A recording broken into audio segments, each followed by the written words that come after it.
pour qu'on puisse être bénis ensemble. Merci à Dieu. Vous savez, j'étais en train de lire un passage de la parole tout à l'heure, et puis dans le moment où j'étais en train de lire la parole de Dieu, le Seigneur m'a parlé sur un petit verset de la parole de Dieu, sur une histoire plutôt, une histoire que vous connaissez très bien. Mais avant de vous parler de la parole de Dieu et de ce que Dieu a mis sur mon cœur ce soir, j'aimerais qu'on prie le Seigneur. J'aimerais qu'on prie le Seigneur pour ces instants. J'aimerais qu'on puisse prendre la parole. Je sais très bien qu'on prend la parole au sérieux, puis que voilà, c'est Dieu qui parle dans cette soirée. Je voudrais vraiment m'effacer.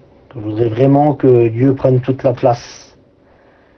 Et puis, on le sait tous, on ne peut rien faire sans lui. Alors j'aimerais qu'on prie le Seigneur un instant. Hein, je vais le faire dans la liberté, je vais le faire. Et ceux qui sont avec nous, courbez les fronts, priez le Seigneur. Seigneur, merci de ta grâce, de ton amour, de tes bienfaits, Seigneur. Seigneur Jésus, je me remets entre tes mains, Seigneur. Parce que Seigneur Jésus, sans toi, Seigneur, je suis rien du tout. Seigneur, tu connais tout. Tu sais tout, mon Jésus Tout-Puissant. Tu connais, Seigneur, chaque personne qui est là, Seigneur Jésus, à l'écoute de ta parole, à l'écoute de Seigneur Jésus Tout-Puissant, sur Zélo, mon Seigneur. Tu connais tout, Seigneur. Tu sais les besoins des cœurs. Tu sais, Seigneur Jésus, ce qui se passe dans le foyer. Tu sais ce qui se passe au niveau des enfants. Tu sais ce qui se passe, Seigneur, le tracas, le souci de chaque personne. Parce que, Seigneur Jésus Tout-Puissant, l'ennemi est toujours là. Et puis, Seigneur, il est là, il nous décourage, il veut nous affaiblir, il veut nous décourager, nous voler, Seigneur Jésus Tout-Puissant. Seigneur Jésus, les richesses que nous avons dans nos cœurs. Mais Seigneur, toi, tu es là. Tu es là et tu es tout puissant, Seigneur. Et toi, tu agis puissamment en nous, en chacun d'entre nous, Seigneur Jésus Tout-Puissant. Seigneur, nous voulons nous adresser à toi, Seigneur, ce soir. Seigneur Jésus, afin que tu puisses, Seigneur Jésus, nous bénir pleinement. Dans ta grâce, Seigneur Jésus Tout-Puissant, dans les quelques mots que tu as mis sur mon cœur, pour Seigneur Jésus, pour cette soirée. Bénis-nous à chacun, Seigneur. Prends tout en main, Seigneur Jésus. Bénis nos anciens. Bénis, Seigneur Jésus Tout-Puissant, tout ce qui va être fait, Seigneur Jésus, dans cette soirée. Seigneur Jésus, merci parce que, Seigneur Jésus, tu es présent. Partout où on soit, Seigneur Jésus, tu es là. Tu es présent, tu es à côté de nous et tu prends soin de nous bénir, Seigneur, dans ton amour. À toi toute la gloire, Seigneur. Amen. Alléluia. Donc, que Dieu soit béni. Donc, je me répète, tout à l'heure, j'ai lu un passage de la parole de Dieu. Et ce passage-là, vous le connaissez tous. Hein, vous savez, vous connaissez ce passage de l'Écriture par cœur, pratiquement. C'est l'un des versets l'un des histoires les plus prêchés, les plus pris, le plus pris en exemple. Je l'ai lu, relu. En vrai, je vous le dis, je l'ai lu, relu maintes et maintes fois. Et aujourd'hui encore, c'est vrai, Dieu m'a parlé par rapport à ce verset de la parole de Dieu. Et dans ce passage-là, vous connaissez pratiquement, c'est Marc 10, verset 46. Vous connaissez cet homme. On l'a écouté prêcher en évangélisation tout le temps, en réalité. Mais j'ai lu un petit passage dans un petit livre, il y a de ça quelques temps de ça. Et puis ce petit passage, il disait ça. Les interventions puissantes de Dieu ont été provoquées par la prière des hommes. Et je sais que ce soir sur Zélo, on est tous ici réunis ensemble pour avoir une petite réunion de prière, un moment de prière, un moment avec Dieu. Hein, je me répète, mais je le dis, on n'est pas ici pour écouter seulement la parole. On est ici aussi pour avoir une action dans la prière. Et ce verset de la parole de Dieu, donc que vous connaissez, on va le lire ensemble, cette histoire merveilleuse. C'est donc Marc 10, verset 46. Ils arrivèrent à Jéricho, et lorsque Jésus en sortit avec ses disciples et une assez grande foule, le fils de Timée, Bartimée, mendiant aveugle, était assis au bord du chemin. Il entendit que c'était Jésus de Nazareth, et il se mit à crier: Fils de David, aie pitié de moi. Plusieurs le reprenaient pour le faire taire, mais il criait beaucoup plus fort. Fils de David, aie pitié de moi. Jésus s'arrêta et dit, appelez-le. Ils appelèrent l'aveugle en lui disant, prends courage, lève-toi, il t'appelle. L'aveugle jeta son manteau et se levant d'un banc, vint vers Jésus.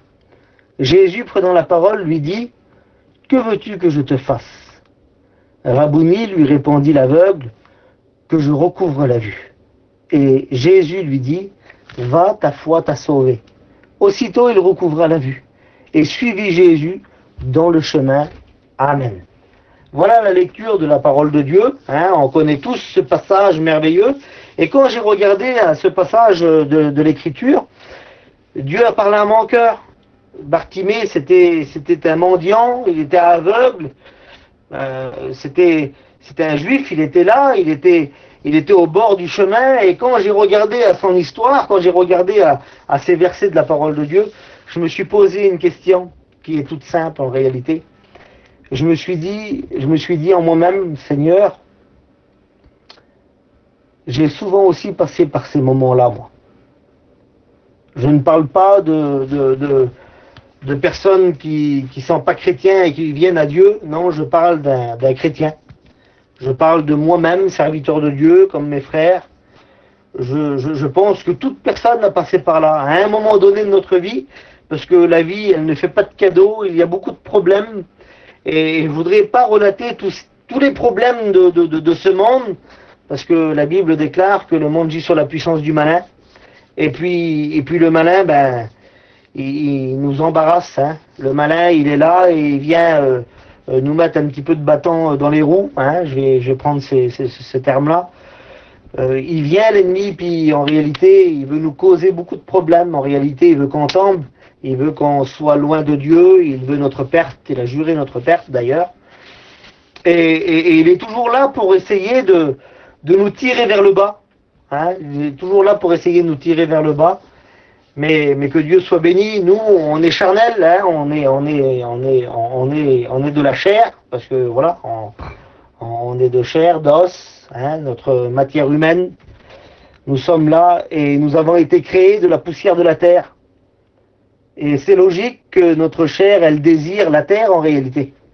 Elle désire tout ce qui s'y trouve, elle désire être bien dans ce monde et puis être attirée par tous ces désirs, ces choses. Mais voilà, la Bible déclare dans la Genèse, vous l'avez certainement écouté aussi plein de fois, mais je vais relire ces textes, je vais vous parler de la parole de Dieu. Je ne vais pas vous apporter quelque chose de nouveau ce soir. Non, en vérité, c'est pas mon but du tout.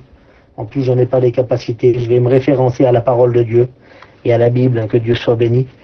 Vous savez, la Bible déclare ça, que quand Dieu nous a créés, quand il a dit, créant l'homme à notre image, à un moment donné, il nous a créés de la poussière de la terre, il nous a formés, et à un moment donné, la Bible dit qu'il souffla sur l'homme, il souffla dans ses narines un souffle de vie et il devient une âme vivante.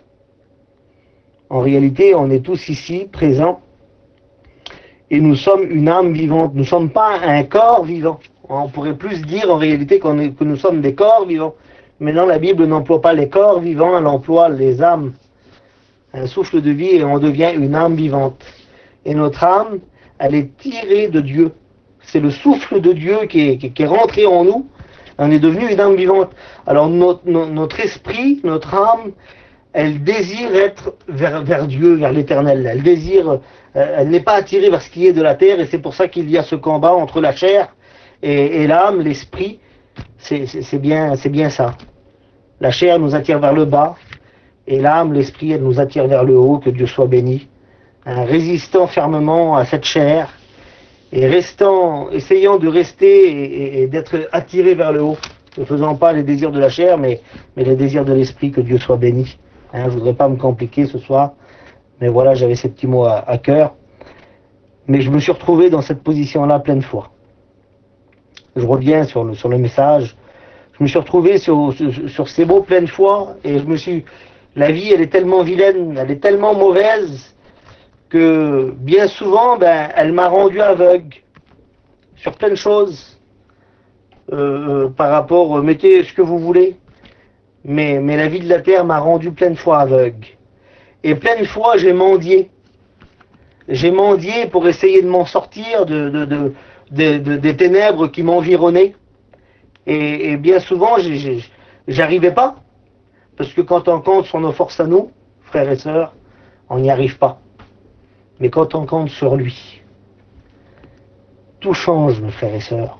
Quand on compte sur lui, tout change. Parce que il n'y a que lui qui peut dire un mot et tout change. Il n'y a que lui qui dit, il prononce un seul mot de sa bouche et nos ténèbres deviennent lumière. Un seul mot de sa bouche et là où il y a, en réalité, là où il y a l'impasse de notre vie, il y a une route nouvelle qui arrive. Il y a une sortie de secours, on emprunte une porte à une sortie de secours et nous revenons sur le chemin de Dieu, qu'alléluia, que Dieu soit béni. Et Bartimée, lui, il était comme ça, il était mendiant, aveugle, il était au bord du chemin. La vie nous rend parfois aveugles, et c'est vrai, Seigneur. Et à ce moment-là, dans la lecture que je vous ai fait, à un moment donné, quand il va voir Jésus, quand il va entendre plutôt Jésus venir, il arrivait à Jéricho et Jésus sortait et à ce moment-là, il y avait plein de monde qui était avec Jésus à ce moment-là, et puis il l'oppressait. Et là, il va écouter. Il entendit que c'était Jésus de Nazareth. Et dans cette soirée, j'aimerais que tu entends Jésus de Nazareth venir vers toi. Venir, il passe. Alléluia, que Dieu soit béni.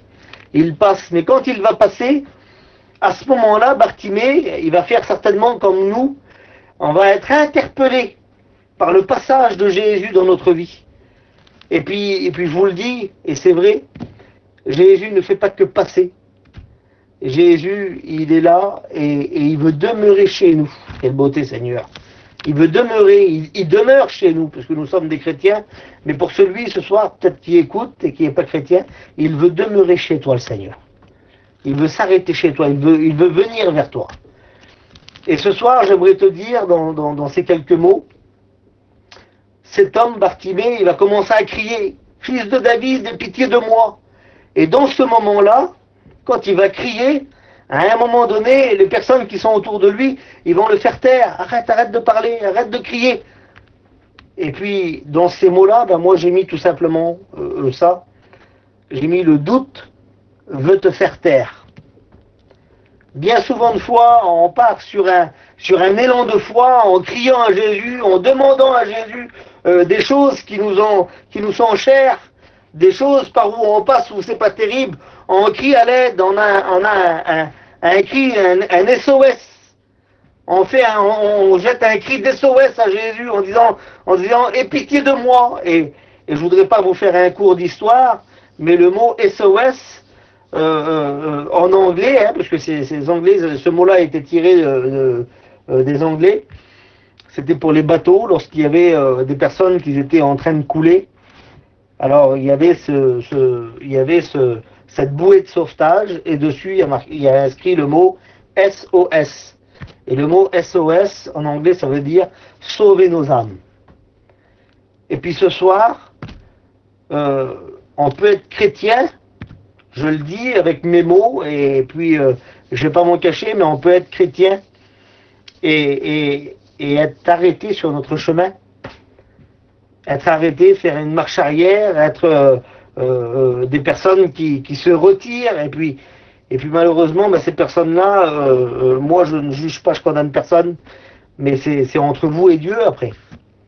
Et ce soir, il serait temps que tu lances un cri d'SOS vers Jésus, une prière qui s'élève vers Jésus, un cri d'alarme en disant Seigneur, viens me bénir là où je suis. Viens étendre tes mains vers mon problème. Viens saisir de moi parce que là, je suis en train de mourir. Et Jésus va venir, lui, il n'y a pas de problème parce que Jésus, il est à côté de nous. Que Dieu soit béni. Et là, il va faire ça, lui, il va crier, fils de David, aie pitié de moi. Et là, j'ai mis ces petits mots comme ça, moi, le doute veut te faire taire parce que tu as crié à Jésus. Et puis, dans les notes que j'ai prises, je voudrais te le dire dans la simplicité, lui, il va faire quelque chose. Et vous le connaissez tous, vous savez tous qu'est-ce qu'il va faire. La Bible dit qu'il va crier encore plus fort. Le doute ne va pas l'arrêter. Les problèmes ne l'arrêtent pas. Il est aveugle, ça ne l'arrête pas. Il est mendiant, ça ne l'arrête pas. Combien de temps qu'il a mendié au bord du chemin, là, il y a la solution qui passe.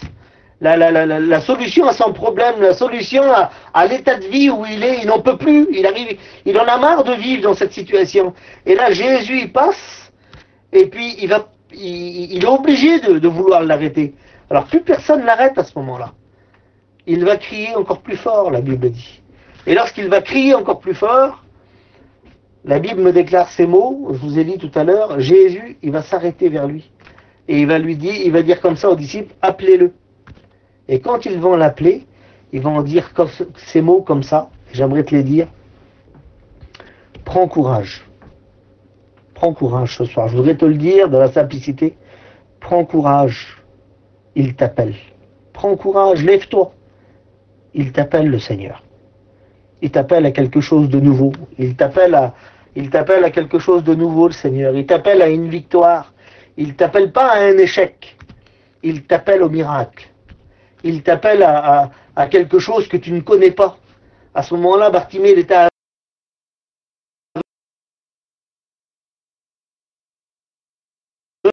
aveugle. Et Jésus l'a appelé pour qu'il puisse voir clair. Il y a des choses dans la vie qu'on ne voit pas. Et Jésus nous appelle à voir clair. Il nous appelle à quelque chose de nouveau, de nouvelles couleurs, de nouvelles choses qui vont se passer devant nous. Jésus, il t'appelle. Alors ce soir, j'aimerais te le dire, prends courage. Et vous savez ce qu'il va faire, cet aveugle, ce Bartimée? Il était mendiant, il était au bord du chemin, il était au plus bas de la vie. La Bible va me déclarer ces mots, verset 50.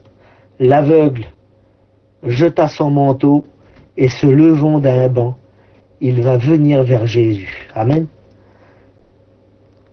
Je vais le relire ensemble.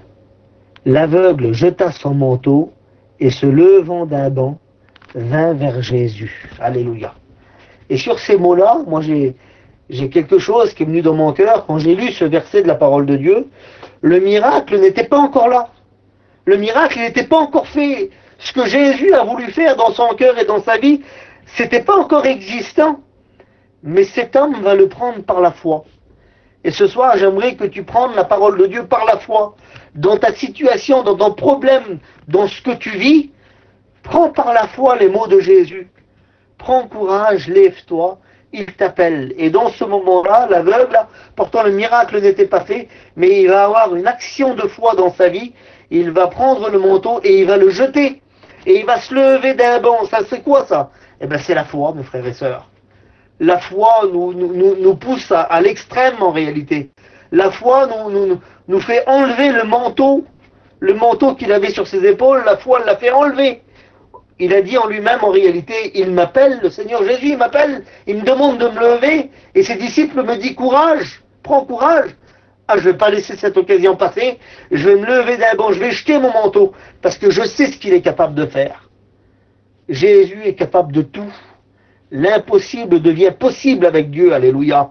Et nous sommes ici présents ce soir, et j'aimerais te citer un verset de la parole de Dieu qui est dans le livre de Job. À tes résolutions répondra le succès, mon frère, ma sœur. Et puis il y a un psaume merveilleux. C'est le psaume 18 au verset 29. Il nous dit ces mots comme ça. Oui, tu fais briller ma lumière. L'Éternel, mon Dieu, éclaire mes ténèbres. Quelle beauté, Seigneur. Il va dire éclaire mes ténèbres. Il va commencer à dire ces mots-là, cet homme de Dieu. Il va dire l'Éternel, mon Dieu, éclaire mes ténèbres. Avec toi, je me précipite sur une troupe en armes. Avec mon Dieu, je franchis une muraille. Les voies de Dieu sont parfaites. La parole de l'Éternel est éprouvée. Il est un bouclier pour tous ceux qui se confient en lui. Car qui est Dieu si ce n'est l'Éternel? Et qui est un rocher si ce n'est notre Dieu? C'est Dieu qui me ceint de force et qui me conduit dans la voie droite. Alléluia. J'aimerais te le dire, mon frère, ma sœur. Il dit ça, le texte. Il rend mes pieds semblables à ceux des biches et il me place sur mes lieux élevés. Il exerce mes mains au combat et mes bras tendent l'arc d'airain. Tu me donnes le bouclier de ton salut. Ta droite me soutient. Alléluia. Vous savez, dans ces textes de la parole de Dieu, on peut trouver un grand encouragement. Ce grand encouragement, c'est que Jésus nous soutient, Dieu nous soutient. Il est avec nous, avec nous, la Bible dit qu'avec lui nous ferons des exploits. Eh bien, j'aimerais te le dire, par la prière, par la foi que nous avons en notre Seigneur Jésus, eh bien, nous sommes capables de nous avancer vers une troupe en armes et de percer cette muraille qui se dresse devant nous. Alléluia. Alors, j'aimerais qu'on prie le Seigneur sur ces quelques mots. J'aimerais vous dire ça et finir cette petite histoire. L'aveugle, il va venir vers Jésus, il va avoir cette foi dans son cœur, il va se lever. Et Jésus, il va dire ces mots. Que veux-tu que je te fasse? J'aimerais que tu te poses la question. Le Seigneur, il veut te donner ce que tu as besoin ce soir. Il ne veut pas te donner ce que tu veux, certainement, mais il sait ton besoin. Vous savez, Bartimée, il n'a pas dit je veux un château en Espagne et puis je veux plein d'argent. Il est en train de mendier. Quand on mendie de l'argent. Hein. Je veux des grandes choses, Seigneur, non? Il a dit son besoin. Et ce soir, dis ton besoin à Jésus. Seigneur, j'ai besoin de ça.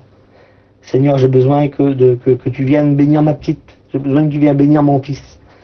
On les écoute, les prières, on les écoute, mais il est bon de prier le Seigneur. Il est bon de parler avec notre Dieu.